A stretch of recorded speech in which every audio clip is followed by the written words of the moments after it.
The University of Nebraska Campus Recreation offers many opportunities for students. Not only can students stay active by competing in intramural sports, students can also be the ones to officiate the games. My name is Kelsey Appleby, and I'm a supervisor for the intramural sports department. All of us supervisors start as officials, refereeing volleyball, basketball, softball, and then if we think we have good enough leadership, then we become supervisors and we handle the day-to-day events that go on during intramurals. Officials can also learn more about the game and appreciate what referees have to deal with at certain times. 20 hand check, 2. As an intramural supervisor, on a nightly basis, we have, conflicts between teams, conflicts between players. A lot of players get mad at the officials.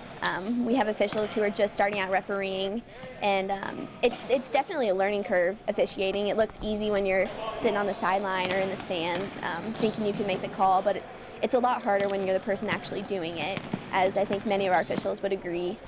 So we have a lot of players who raise conflicts, get mad at the officials, and then they also get mad at each other. We have times where fights break out and we have to try and resolve that conflict and make sure that, a bigger situation doesn't arise.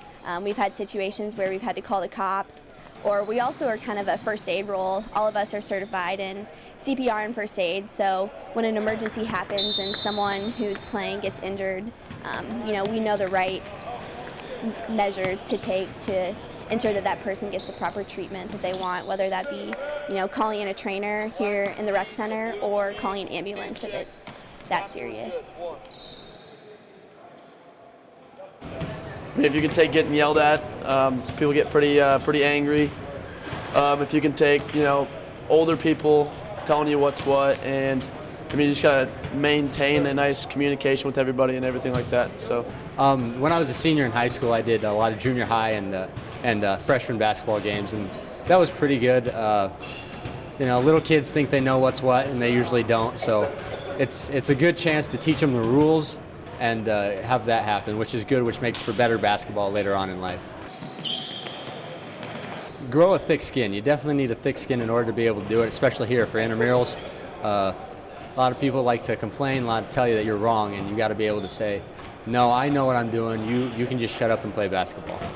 We were all trained as officials initially, so we kind of had that background. And then a lot of us also officiate high school sports, volleyball, basketball, soccer, football. So we learn a lot from the varsity officials that we work with. And then our supervisors at the rec center, like our boss, he referees Division I women's basketball. So we learn a lot of tips and tricks from them, and how to train officials, and then just getting in the rule book and learning the rules really helps to train officials and know kind of what they're supposed to be doing. 43 with a hit, 2 shots. Intramural basketball officials and SAs are always working to improve their personal duties on the court. Confidence and quick judgments are a vital aspect of becoming a great official. Intramural basketball officiating provides a great starting point for many students that are looking for a future in officiating basketball.